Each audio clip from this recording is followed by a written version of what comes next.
Hey Snoopy, it's a rough life being a dog. He's such a good boy.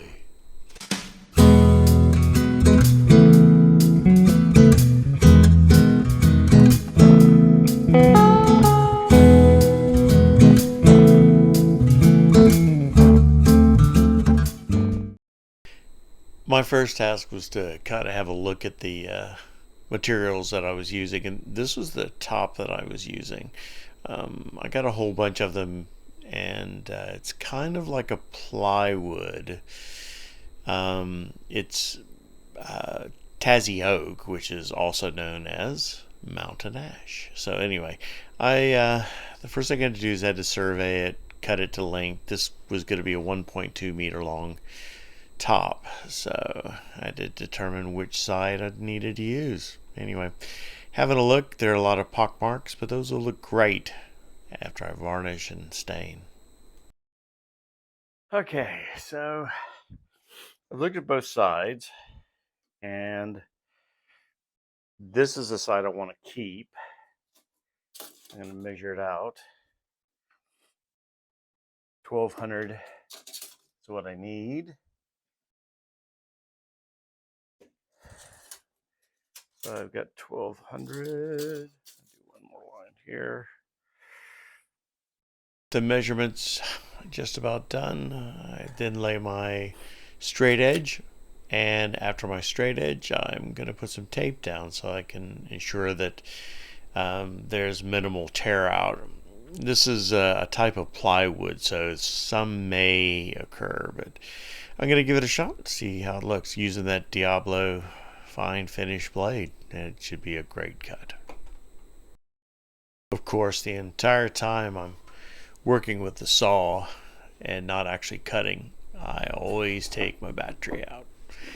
So replace the battery, and let's do the cut. It's ready to go.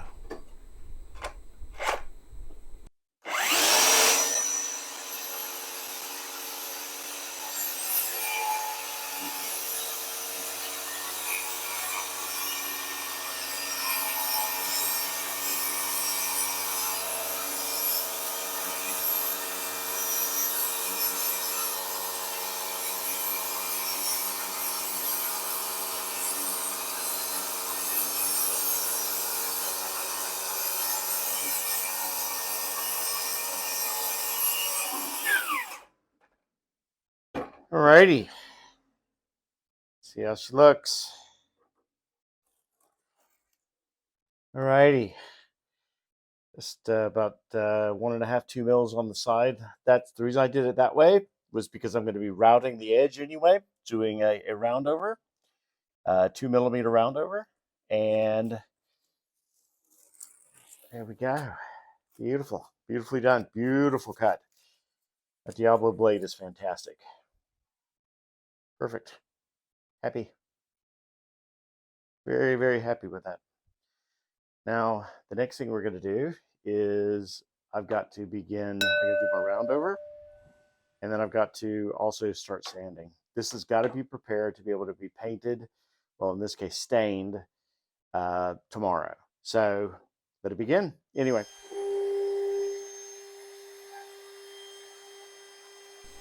One thing you could probably tell is that I haven't done a lot of routing with, especially this trim router. I haven't had it very long. I've only used it a couple of times.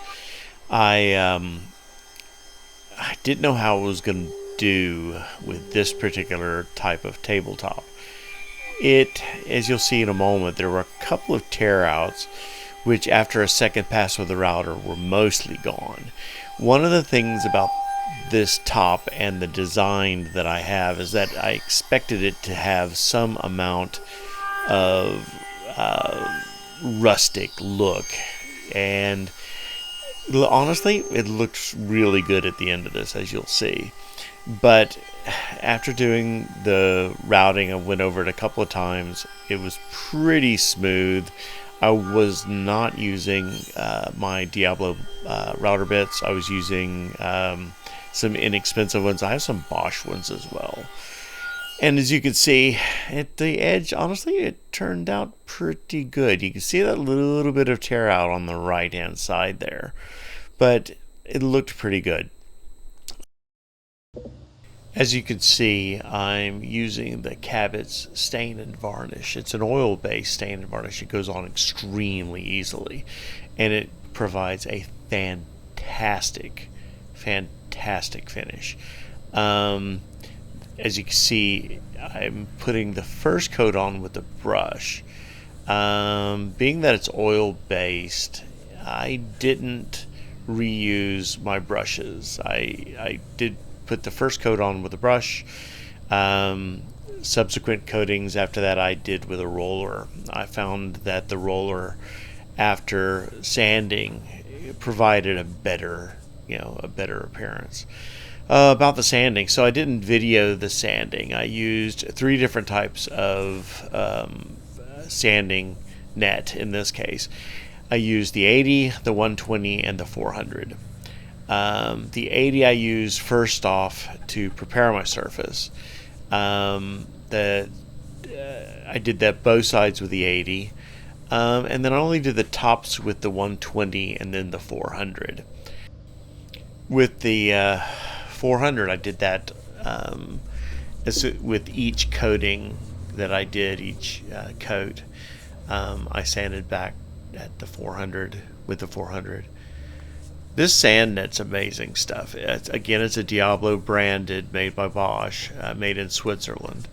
And I honestly, in the entire project, I used 2 sheets of 80, 2 sheets of 120, and 2 sheets of 400. And you can see that once I show you some of the photos of the rest of the process, there was a lot of sanding that had to be done. I sanded between each coat with the 400. It gave an amazing finish, and like you'll see it here shortly.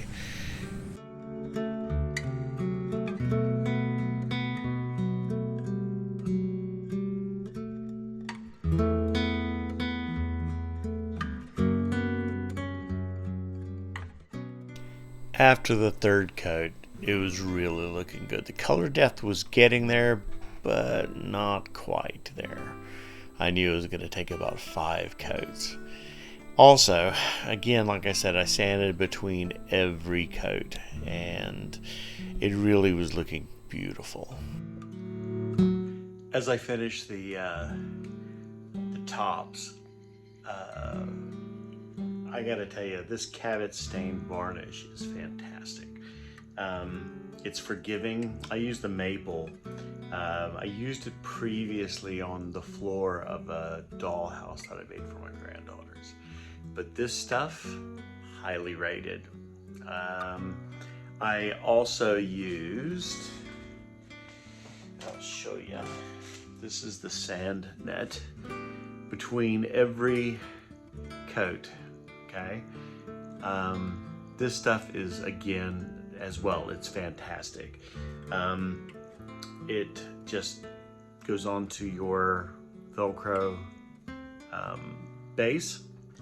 That's the 125 mil, and then on top of that as well,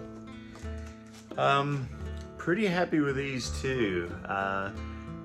Now, I've never used a foam roller before, and that's what I did for the second, third, fourth, and fifth coats. It provided really good coverage, but not only that, it was consistent, and it was very well, very smooth. So once I did the 400 grit, it really made a difference with how smooth the finish ended up. Very happy with it. So anyway, I'm going to sign off now. These are some more bench tops that I've got that are going to go to for a couple other projects. I'm going to let you go, and the rest, there will be more build tomorrow.